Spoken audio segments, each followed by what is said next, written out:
नमस्कार दोस्तों, इस वीडियो में मैं आपको आरबीएसई बोर्ड परीक्षा 2026 कक्षा 10 के गणित के पेपर को हल करके बताऊंगा। वीडियो आप एंड तक जरूर देखें। तो आप अपने आंसर मिला लें जल्दी से। सबसे पहले हम ले रहे हैं एमसीक्यू प्रश्न। पहला सवाल है, संख्याओं 16 तथा 20 का एचसीएफ होगा 2, 4, 8, 80। सही आंसर हो जाएगा 4। सेकंड, निम्न में से कौन सी अपरिमेय संख्या है? 0.5, 0.5 बार, 0.53261 से करेक्ट हो जाएगा। अगला है, दिए गए ग्राफ y बराबर px के लिए बहुपद px के शून्यकों की संख्याएं होगी 0, 1, 2, 3। राइट आंसर हो जाएगा 3। क्वेश्चन नंबर 4, निम्नलिखित रैखिक समीकरण के लिए युग्म के लिए y का मान होगा x बराबर 4 और x माइनस 3y बराबर 19। तो यहाँ पर आपके राइट आंसर हो जाएगा -5। y की वैल्यू कितनी हो जाएगी? -5। समांतर श्रेणी a plus D a plus 2d dot dot के n पदों का योग होगा। तो यहाँ पर अपना राइट आंसर हो जाएगा Sn equal to n/2 2a plus n-1d। चलते हैं अगले क्वेश्चन पर। क्वेश्चन नंबर 6, यदि किसी समांतर श्रेणी का प्रथम पद 11 तथा 20वां पद 20 हो तो 10 पदों का योगफल होगा 31, 1555, 41, 310। राइट आंसर हो जाएगा 155। दी गई आकृति में यदि पी क्यू समानांतर आर एस त्रिभुज पीओ क्यू सर्वांग सम त्रिभुज एसओ आर कोण आर इक्वल टू 58 डिग्री है तो और कोण पी ओ आर 118 डिग्री है तो कोण पी का मान होगा। यहां पर कोण पी का मान हो जाएगा 58। चलते हैं नेक्स्ट क्वेश्चन पर। वर्त के बाह्य बिंदु से वर्त पर अधिकतम कितनी स्पर्श रेखाएं खींची जा सकती है? 2। यहाँ पर बाह्य बिंदु से 2 स्पर्श रेखाएं सीधी दिख भी रही है। दी गई आकृति में टीपी टीक्यू केंद्र ओ वाले किसी वर्त पर 2 स्पर्श रेखाएं और कोण पीओ क्यू बराबर 125 डिग्री तो कोण पीटीक्यू होगा। अपने को पीटीक्यू ये पूछा हुआ है, इसकी वैल्यू हो जाएगी अपने 55 डिग्री। ऑप्शन ए करेक्ट हो जाएगा। बिंदुओं 4, -1, -2, -3 को जोड़ने वाले रेखाखंड के मध्य के बिंदु के निर्देशांक होंगे 3, -2, 1, -2, 2, -4, 6, 2। राइट आंसर हो जाएगा 1, -2। नेक्स्ट क्वेश्चन की बात करेंगे। यदि साइन ए बराबर 4/5 तो कोस ए का मान होगा 5/4, 1/5, 5/3, 3/5। राइट आंसर हो जाएगा 3/5। दे भूमि पर ऊर्ध्वाधर खड़ी एक छड़ 1 मीटर लंबी है। यदि सूर्य के उन्नयन कोण 30 डिग्री हो तो उसकी छाया की लंबाई होगी। राइट आंसर हो जाएगा √3 मीटर।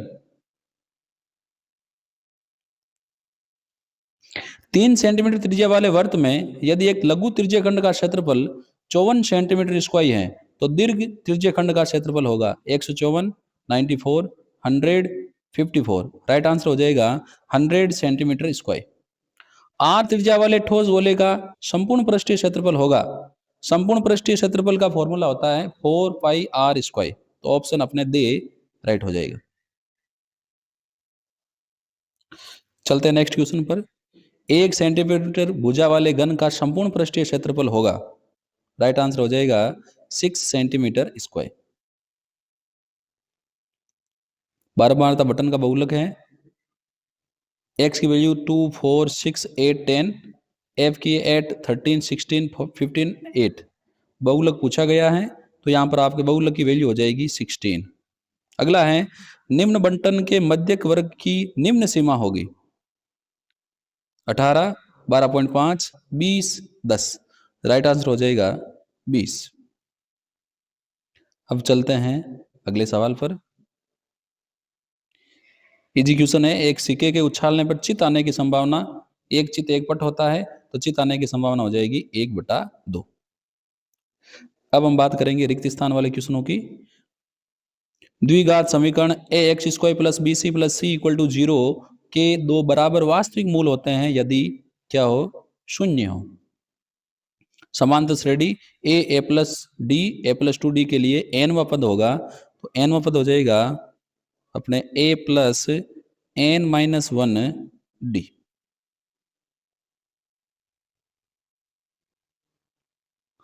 चलते हैं अगले क्वेश्चन पर। दो समरूप त्रिभुजों की संगत भुजाएं एक दूसरे के समानुपाती होती है, तो यहां जाएगा समानुपाती। एक वृत्त के किसी बिंदु पर स्पर्श रेखा स्पर्श बिंदु से जाने वाले त्रिज्या के खाली जगह होती है लंबवत। Cos cosec square 60 degree minus cot square 60 degree equal to होगा कितना, 1। ए संभव घटना की प्रायिकता कितनी होती है, 0। अगले क्वेश्चन पर चलते हैं। ये आ गए अपने अति लघुतरात्मक वाले क्वेश्चन, और इसमें है पहला क्वेश्चन है संख्या 4 टू पावर n पर विचार कीजिए जहां n एक प्राकृत संख्या है। क्या n का कोई ऐसा मान है जिसके लिए 4 टू पावर n अंक शून्य पर समाप्त होता हो, तो ऐसी कोई संख्या नहीं है, कोई संख्या नहीं है। संख्या 144 को अभाज्य गुणनफलों के गुणनफल में व्यक्त करने पर आएगा आपके 2 की घात 4 इंटू 3 की घात 2। यदि अल्फा बीटा द्विघात बहुपद पी एक्स इक्वल टू एक X square plus B C plus C A not equal to 0 के शून्य को, तो इनके शून्यकों और गुणांकों के बीच का संबंध लिखिए। तो जो इनके शून्यक हैं वो हो जाएंगे माइनस बी बटा ए और गुणनफल हो जाएंगे सी बटा ए। अब चलते हैं नेक्स्ट क्वेश्चन पर। रेखिक युग में x प्लस वाई बराबर 5 X minus Y equal to 1 का हल लिखिए। तो इसमें आपके x की वैल्यू हो जाएगी 3 और y की हो जाएगी 3 प्लस वाई बराबर 5, तो y हो जाएगा 5 माइनस 3 बराबर 2। तो x की वैल्यू 3 और y की वैल्यू हो जाएगी 2। अगला है यदि एक बिंदु P से Q केंद्र वाली किसी वृत्त पर पीए और पीबी दो स्पर्श रेखाएं परस्पर 80 डिग्री कोण पर झुकी हुई हैं, तो कोण पीओए का मान होगा। तो यहाँ कोण का मान हो जाएगा 50 डिग्री। चलते हैं नेक्स्ट क्वेश्चन पर। दो बिंदुओं 3 माइनस 4 7 2 के बीच की दूरी ज्ञात कीजिए। इनके बीच की दूरी हो जाएगी 2√26।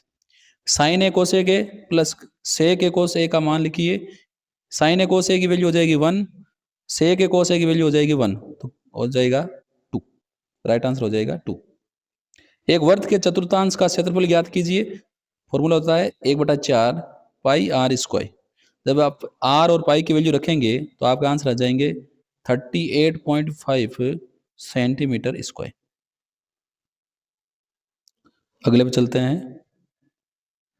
त्रिज्या 21 सेंटीमीटर वाले वर्त का एक चाप केंद्र पर 60 डिग्री का कोण अंतरित करता है। चाप की लंबाई ज्ञात कीजिए। चाप की लंबाई हो जाएगी 22 सेंटीमीटर। फॉर्मूला लगाएंगे तो आपके आंसर आ जाएंगे 22 सेंटीमीटर। अगला है नीचे दिए गए बंटन एक कक्षा के 30 विद्यार्थियों के भार को दर्शाता है। विद्यार्थियों के भार का बहुलक, तो भार का बहुलक विद्यार्थियों की संख्या देखो 9 है, तो बहुलक हो जाएगा आपके 60 से 70। अधिकतम विद्यार्थियों की संख्या 9 है, तो भार का बहुलक हो जाएगा 60 से 70।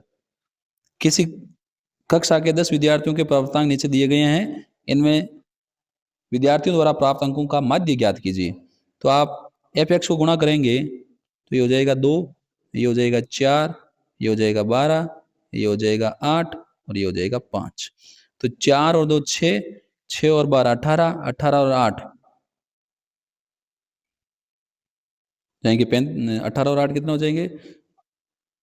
देखो ये गुणा करोगे तो आपके 1, ये गुणा करोगे 2 2 4, ये 4 3 12, ये 4 दूनी 8 और ये 5। तो ये हो गए 4 1 5 5 10, 10 और 12 और 8 20 30। 30 बटा ये हो जाएगा 1 2 3, 3 4 7, 7 2 9 और 1 10, 10 का भाग दोगे तो 30 बटा 10 हो जाएगा 3। तो यहाँ माध्य हो जाएगा 3। अब हम चलते हैं नेक्स्ट क्वेश्चन पर।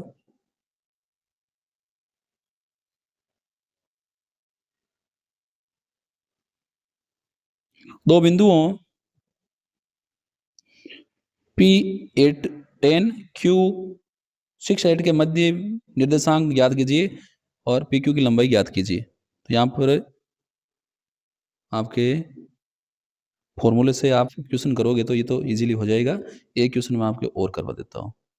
ये प्रायिकता वाला, एक बक्से में 3 नीले, 2 सफेद और 4 लाल कंचे हैं, तो टोटल कंचे हो जाएंगे 9। यदि बक्से में से एक कंचा यादृच्छिक निकाला जाता है तो इसकी क्या प्रायिकता होगी कि वे कंचा सफेद है। तो टोटल सफेद 2 हैं और कुल कंचे हैं 9, तो सफेद आने की प्रायिकता हो जाएगी 2/9। फिर है सफेद नहीं है तो ये हो जाएगा 1 - 2/9, सोल्व करके हो जाएगा 7/9। सफेद आने की प्रायिकता 2/9, नहीं आने की प्रायिकता 7/9। तो प्यारे विद्यार्थियों, मैंने आपको यहाँ जितने भी शॉर्ट टाइप के क्वेश्चन थे उनके आंसर बताए हैं। सारे आंसर सटीक हैं। यदि अभी तक आपने मेरे यूट्यूब चैनल को सब्सक्राइब नहीं किया है तो जल्दी से मेरे यूट्यूब चैनल को सब्सक्राइब करें। हम फिर मिलेंगे ऐसी और वीडियोज के साथ। धन्यवाद।